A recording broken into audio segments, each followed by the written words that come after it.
नमस्कार दोस्तों, मैं राकेश वर्मा आप सभी का स्वागत करता हूं आपके अपने परिवार एसएन गुरुकुल पर। दोस्तों, आप सभी को शायद ज्ञात हो गया होगा कि कल दिनांक 6/1/2024 अर्थात 6 जनवरी 2024 को सुबह में खबर आती है कि ठंड की वजह से बिहार के एक बच्ची का जो भी किसी विद्यालय की छात्रा रही होगी, उसका जो है देहांत हो चुका है और स्कूल ड्रेस में ही उसका जो तस्वीर है वो सोशल मीडिया पर वायरल हो रहा था। और फिर शाम में खबर आती है कि शिक्षा विभाग के द्वारा जो है विद्यालय के पठन-पाठन का जो समय सारणी है उसमें बदलाव कर दिया गया। आखिर ऐसा क्यों? क्यों जब तक कोई मानव का नुकसान नहीं होता है, किसी प्रकार की कुछ समाज की क्षति नहीं होती है, तो अधिकारियों के या प्राधिकारियों के कानों पर जूं नहीं रेंगता है। उस बच्ची की मौत के पीछे का कारण कौन रहा होगा? आखिर कौन ज़िम्मेदार है? तो सीधा-सीधा मैं, राकेश वर्मा, एशियन गुरुकुल के इस प्लेटफ़ॉर्म से शिक्षा विभाग के एसीएस के पाठक और शिक्षा मंत्री प्रोफ़ेसर चंद्रशेखर जी पर आरोप लगाता हूँ कि उस बच्ची के मौत का ज़िम्मेदार सिर्फ़ और सिर्फ़ एसीएस के पाठक और शिक्षा मंत्री हैं। क्यों नहीं आरोप लगाया जाए और क्यों नहीं यह मान लिया जाए? क्यों नहीं उन पे कार्रवाई होना चाहिए? आप उस बच्ची के मौत से पूर्व भी तो समय सारणी में बदलाव कर सकते थे। क्या आपको उस समय ठंडा का एहसास नहीं था? कि हाँ, इतनी कंपकपाती ठंड में 9 बजे से जो है वो 5 बजे तक बच्चों को रखा जा रहा है विद्यालय में। आप इस भली-भाँति आप अवगत हैं कि कहीं पे आपका विद्यालय का भवन नहीं है, कहीं आप का जो विद्यालय है वो किसी बाग-बगीचा में चलता है। बहुत सारे विद्यालय जो हैं वो एल्बेस्टस में चल रहे हैं, झोपड़ीनुमा जो है वहाँ पे चल रहा है, झोपड़ी में चल रहा है। कहीं किसी और के मकान में चल रहा है। अभी भी हालात हैं। जो शहर है या शहर से सटे हुए जो 10-15 किलोमीटर के रेंज में जो गाँव वगैरह आते हैं, छोटे-मोटे जो छट्टी बाज़ार हैं, वहाँ पे आपने भवन बना दिया है, तो क्या पूरे बिहार के विद्यालय उसी प्रकार से 2 मंजिले भवन में चल रहे हैं? ठंड का मौसम है, प्रत्येक कक्षाओं में बैठने की व्यवस्था नहीं है, टेबल बेंच नहीं है। बच्चे फर्श पर ही बैठते हैं। फर्श ठंड के मौसम में कितनी ठंड हो जाती है, आप सभी भली-भाँति अवगत हैं। मैं बार-बार आरोप लगाते रहा हूँ कि एसीएस के पाठक जो इतना भागम-भाग कर रहे हैं, हमें नहीं लगता है कि ये स्मार्ट वर्कर हैं, ये तो हार्ड वर्कर हैं। इन्हें पदाधिकारी नहीं, इन्हें मज़दूर होना चाहिए था। क्या निरीक्षण कर रहे हैं रोज़ाना इस विद्यालय से उस विद्यालय, वहाँ से वहाँ, विद्यालयों में जाकर के क्या देख रहे हैं? कोई सुधारात्मक कार्रवाई तो हो नहीं रहा है। साथ ही रोज़ाना वीसी हो रहा है, वीसी में ये क्या पा रहे हैं? उसके बाद ये क्या कदम उठा रहे हैं? हमें तो नहीं लगता नित नए जो है वो दिशा निर्देश पालन कर रहे हैं जारी कर रहे हैं। वही सिर्फ़ एक ही रट लगा बैठे हैं। समय सारणी को लेकर के कि 9 बजे आओ, 5 बजे जाओ, 15 किलोमीटर के रेंज में रहो, विद्यालय से जो है वो छुट्टी नहीं लेना है, 10% ही छुट्टी लो। ठंड के मौसम में जिला पदाधिकारियों का जो अधिकार था छुट्टी देने का, क्योंकि पूरे बिहार इतना बड़ा राज्य है और प्रत्येक जगह जो है एक समान मौसम नहीं होते हैं। इसी बिहार में उत्तरी छोर पर जो है कभी-कभी 3-3 4-4 दिनों तक ठंड के मौसम में जो है बादल छाए रहते हैं, धूप नहीं निकलता है, बूंदा-बूंदी होते रहते हैं और कहीं पे धूप दिखता है। तो अपने-अपने स्तर से जो है वे जिला को चलाते हैं, लेकिन ये आपने अधिकार छीन लिया। तो सिर्फ़ यही एक जो है एकदम आप जो हैं जिस प्रकार से निर्देश आपने निर्गत किया है, सिर्फ़ उससे यही साबित होता है कि आप शिक्षकों को राज्यकर्मी बना करके उन्हें बंधुआ मज़दूर बना दिए हैं, एकदम बाँध दिए हैं आप। महिला शिक्षक भी हैं, महिला शिक्षिकाएँ भी तो हैं विद्यालय में।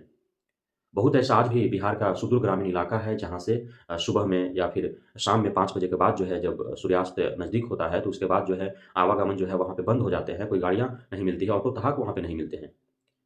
तो कैसे वो आ जा रहे हैं, इसका तो आपको ख़्याल नहीं है। आप खुद बोल रहे हैं कि 15 किलोमीटर के रेंज में आप जो है वो रहें। ठीक है, 15 किलोमीटर के रेंज में ही वो रहेंगे, लेकिन उस 15 किलोमीटर की दूरी तय करने के लिए भी साधन की आवश्यकता है उन्हें। तो आखिर कैसे वो जाएँगे, आएँगे? जहाँ तक स्कूटी का बात है कि फ़ोर व्हीलर का बात है, आप ट्रेनिंग सेंटर 14 दिन का दे रहे हैं। उसमें जो है आप 2-4 दिन किसी को स्कूटी पर बैठा दिए तो उससे वो तो सीख नहीं लिया स्कूटी और सभी लोग सक्षम भी नहीं हैं स्कूटी चलाने में, पसंद भी नहीं है या खरीदने में सक्षम नहीं है। कहीं कोई जिसका जहाँ पे किराए का कमरा है, वहाँ पे स्कूटी या फ़ोर लगाने के लिए जगह नहीं है। तो आपको जो इन सारे व्यवधानों से आपको अवगत होना चाहिए कि जीवन में क्या-क्या समस्याएँ होती हैं। सिर्फ़ दिशा निर्देश निर्गत कर देने से सुधार नहीं हो जाएगा। तो पूरी तरह से जो उस बच्ची का, उस बहन का, उस बेटी का जो मौत हुआ है ठंड के कारण, विद्यालय सरकारी विद्यालय में या फिर उस ड्रेस में उस समय अंतराल में, तो इसका पूरी तरह से ज़िम्मेदार जो हैं, वो एससीएसके के पाठक हैं और शिक्षा मंत्री प्रोफ़ेसर चंद्रशेखर हैं। सरकार को एससीएसके के पाठक पर अब अति हो रहा है। अब अति सर्वत्र वर्जित, न अति बोली, न अति चुप और न अति छाया, न अति धूप, अति सर्वत्र वर्जित। तो एससीएस के पाठक अब अति हो रहे हैं। अच्छी बात है, आप सुधारात्मक कार्रवाई कर रहे हैं, लेकिन सुधारात्मक कार्रवाई के आड़ में इतने कठोर दमनात्मक कार्रवाई कर रहे हैं आप, जिससे छात्र-छात्राएँ, शिक्षक-शिक्षिकाओं का शोषण हो रहा है। वर्तमान में जितने भी इस वीडियो को देख रहे होंगे, आप खुद अपने गाँव से जाते हुए जो है मज़दूरों को देख पा रहे होंगे। वो जब मौसम खुला होता है, धूप निकले होते हैं, सामान्य मौसम होता है, तो उस समय उनको जाने-आने का समय सारणी अलग होता है और उनको वेतन भी उतना ही मिलता है, अर्थात उनका दहाड़ी उतना ही मिलता है।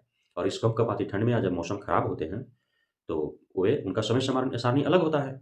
तो उनके लिए वो उसका मालिक जो है, वो उनका जो है दहाड़ी काटता नहीं है कि ₹400 दे रहा है, तो अब 350 देगा, 300 देगा कि 1 घंटा लेट क्यों हो गया, 2 घंटा लेट क्यों हो गया।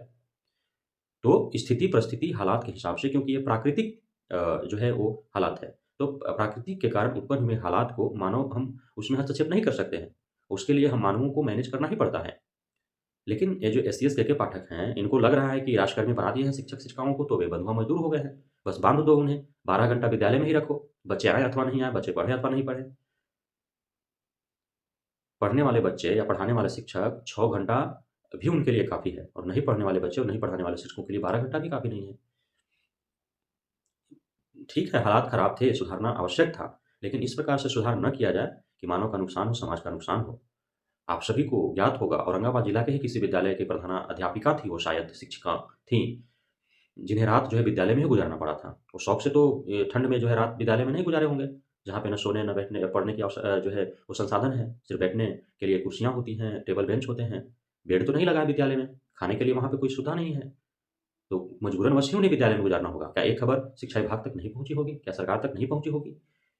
लेकिन उससे जो है शिक्षा विभाग और बिहार सरकार पे, शिक्षा मंत्रालय के कानों पर कोई जू नहीं रहेगा, जब तक कि एक मानव का क्षति नहीं हो गया, जब तक कि किसी की बहन, किसी का बेटी का जान नहीं चला गया उसके दिशा-निर्देशों के कारण। और विद्यालय में भेजना भी आवश्यक है बच्चों को, इसलिए कि नाम काटे जा रहे हैं। विद्यालय यदि 3 दिन तक, 1 हफ्ता तक यदि बच्चा नहीं जाता है, तो उसका नाम काटने का निर्देश है। और यदि प्रधानाध्यापक साहब यदि उस बच्चे का, बच्ची का जो लगातार जो है 3 दिन, 5 दिन, 1 हफ्ता, 10 दिन से यदि एब्सेंट है, उसका नाम नहीं काटते हैं, फिर एसीएस का के पाठक जो है उन्हीं का गर्दन काटने पर उतारू हो जाते हैं। तो करें क्या आखिर? अभिभावक भी मजबूर हैं, छात्र-छात्राएँ भी मजबूर हैं, शिक्षक-शिक्षिकाएँ, प्रधानाध्यापक, अध्यापिका सारे मजबूर हैं, डीओ, बीईओ सब मजबूर हैं, करें तो क्या करें? इसलिए अब ये जो रवैया अपनाया जा रहा है शिक्षा विभाग, एससीएस के पाठक, शिक्षा मंत्रालय और शिक्षा विभाग जो है वो शिक्षा मंत्री इस पर कोई कदम नहीं उठा रहे हैं, तो अभिभावकों को अब खुल कर के आना होगा। इससे दमनात्मक जो भी दिशा-निर्देश दिए जा रहे हैं, निरंकुशता भरी, अमानवीय जो दिशा-निर्देश दिए जा रहे हैं, जिसके कारण मानव का क्षति हो रहा है, शिक्षक-शिक्षिकाओं, छात्र-छात्राएँ प्रताड़ित हो रहे हैं, उसके खिलाफ जो है अभिभावकों को जो है अब आवाज़ उठाने होंगे, तभी जाकर के जीवन बच पाएगा। जीवन रहेंगे तो पढ़ लेंगे और जीवन नहीं रहेंगे तो फिर इस पढ़ाई का कोई मूल्य ही नहीं है, महत्व ही नहीं है।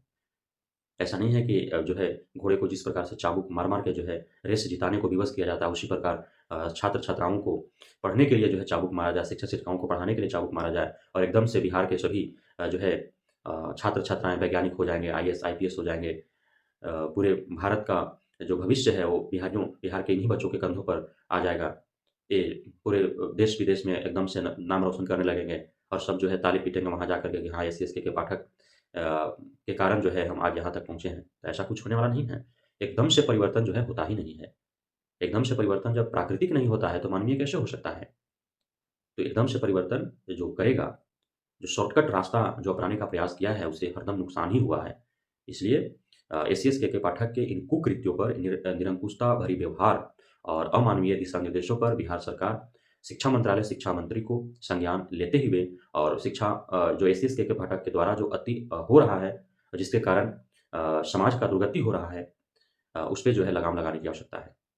हम उम्मीद करते हैं और भरोसा रखते हैं कि जो भी अभिभावकगण हैं, वो भी इसके प्रति जो है ध्यान देंगे और वे सक्रिय होकर के और जो भी इसके कारण जो दिशा-निर्देश दिए जा रहे हैं, उसके कारण जो समाज का नुकसान हो रहा है, उसके प्रति वो सजग होंगे और उससे जो है अधिकारियों, प्रतिकारियों, विधायकों, सांसदों, मंत्रियों तक जो है उन बातों को पहुँचाएँगे। बहुत-बहुत धन्यवाद। जय हिंद।